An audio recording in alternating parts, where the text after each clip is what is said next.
Welcome back to Late Night Reading Hour. It is nighttime. And today I smoked my emergency cigarette and I wanted to reach for something that made me smile. And that thing is this book full of pictures of tigers. It's called Tiger 100 Representations in Classic Japanese Art, and it's edited by Candice Black, published by Solar East. I did not write this book. And you know what? They didn't either, because it's ancient pictures of tigers from Japan, and they are absolutely wonderful. I got this book at my work for a steal.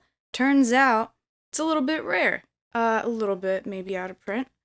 So how else are you going to be able to see these wonderful images if I don't show you? I want to read a little bit of the foreword, which I am assuming is by Candice Black, and it'll give us some context for why I think these images are so interesting. So tonight, just a little bit of reading, but we'll look at some pictures together, and we'll read those, because you can read anything. Without much further from me, the foreword. If tigers ever existed in what we now know as Japan, it would have been thousands of years before the advent of man. The very first representations of tigers in Japanese art, which date back at least as far as the 7th century, must therefore have been copied from China, where tigers were plentiful in number and regarded as divine creatures of great cosmological significance. They were usually paired with dragons in Taoist art, representing yin and yang respectively. In Zen Buddhism, such pairings signify the struggle for enlightenment. Chinese paintings of tigers alone can be found as far back as the 10th century. Some of the earliest known Chinese tiger paintings in Japan were inventoried in the collection of the shogun in the late 15th century, including works by the artist Mu Qi. Decades later, these paintings served as inspiration for Japanese monks designing temple screens and doors, as well as ornate hanging scrolls. Japanese artists began creating similar images in the 16th century, as well as copying the image of the tiger from Chinese works. Artists in Japan also studied imported pelts. These included leopard skins, and the pairing in some pictures of tigers and leopards can be attributed to an early belief that leopards were in fact female tigers. Some of the beasts depicted resembled tiger-leopard hybrids. It was not until the late 16th century and early 17th century that a few live tigers were recorded as being brought to Japan. So, we're going to look at some of these, and we're going to start with the older things because I think they are just completely loaded with the idea of a tiger, and I'll try and explain what I'm thinking, what I mean. Alright, we're going to start off really strong with this image. This is a wonderful image. This is one of the older ones, too. And I love having the frame of reference that the artist would not have had the experience of seeing a tiger in real life, and tigers just not being around in Japan. However, we get this wonderful elevated tiger, because I feel so much emotion when I look at it, and that's what's really being communicated, right? These things have become deified, and I look at this and I think, well, maybe I don't need to ever see a real tiger again, because I've seen this. These are great too. So I think this is a leopard, so a female tiger, if you will. Like that she's biting her leg. Still looks pretty happy. And this guy over here.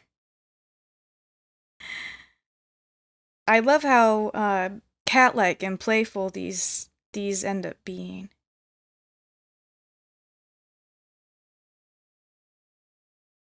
I'll keep looking at a couple.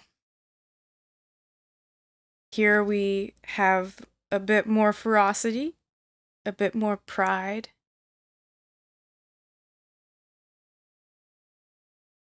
Makes me think about those original artists in China. Who was the first person to see a tiger, to live, and to run home and make art out of it?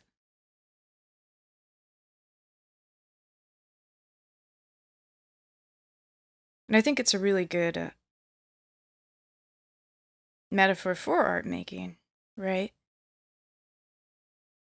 You have this experience with something maybe even a little bit dangerous,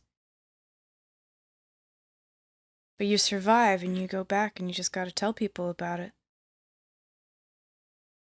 I love the confrontational qualities of especially this guy. Oh, fantastic. Wonderful.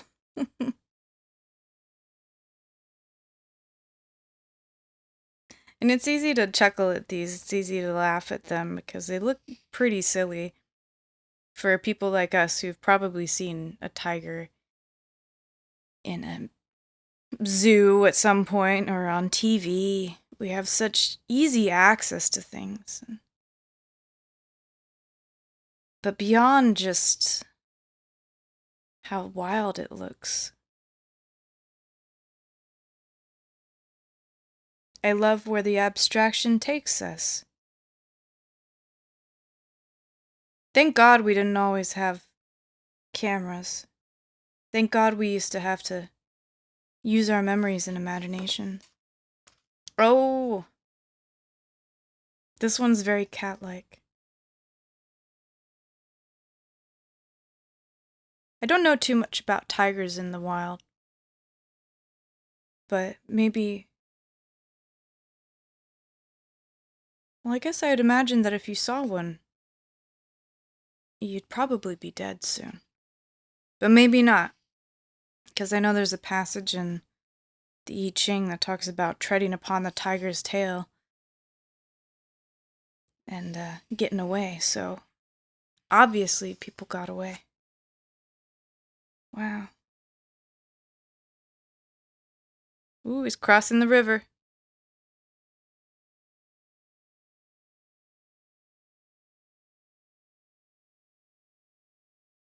And I just need to look at this one for a little bit. This is...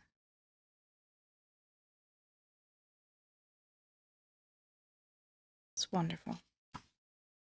What can I say? So I think we're getting into later works now, which I think are wonderful, but are less... Oh, no, we still got our friend. This look keeps coming up.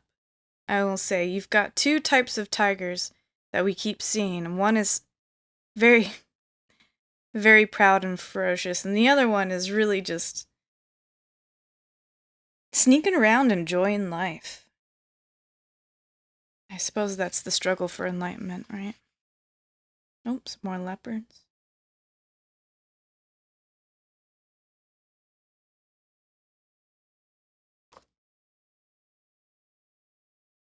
Yeah, this look is my favorite. The yin and the yang. I don't know.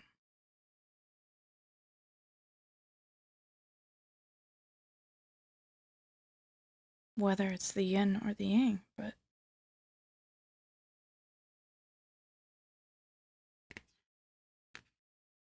I do like that. I feel like that most of the time. I feel like that more than I feel like this.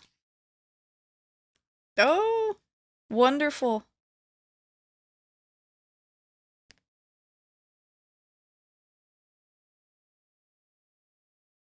Got these cat-like behaviors. Obviously, it's a big cat.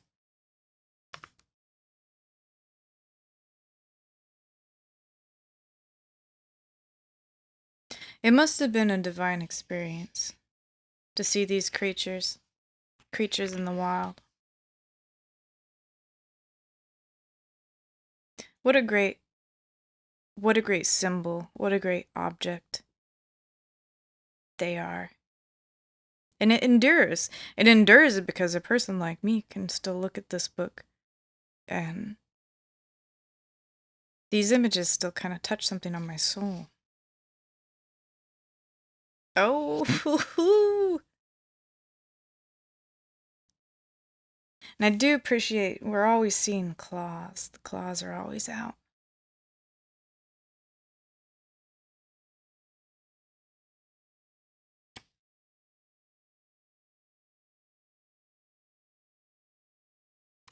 Mm. Oh, there's a dragon. The yin and the yang. I think the dragon is the yin and the tiger is the yang. Could be wrong. Oh my gosh. They're fighting. The struggle for enlightenment.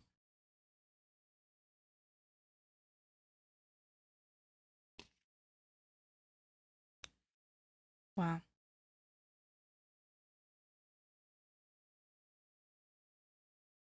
And I think we'll just end on that image. Just look at it for a bit. Tiger's always on the lookout. Thank you again for being here with me tonight and letting me show you some pictures of tigers that I find delightful. Please keep enjoying reading, and I'll see you next time.